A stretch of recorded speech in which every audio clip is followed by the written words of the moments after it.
Allah comes in between a person and his heart. Life is a journey from Allah to Allah.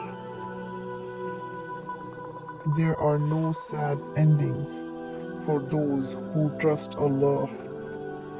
The bravest heart is the one that stays close to Allah even when it's in pain.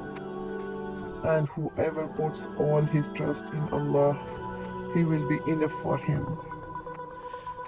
Yes, Allah knows you are tired.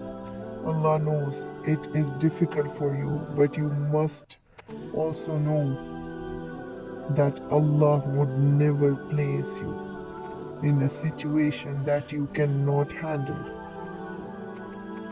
Allah will make everything beautiful at the right place, at the right time. For the best reason, Allah is the best of planners. There was no behavior more hated to the Messenger of Allah, peace be upon him, than lying. When you have faith in Allah, the impossible becomes possible.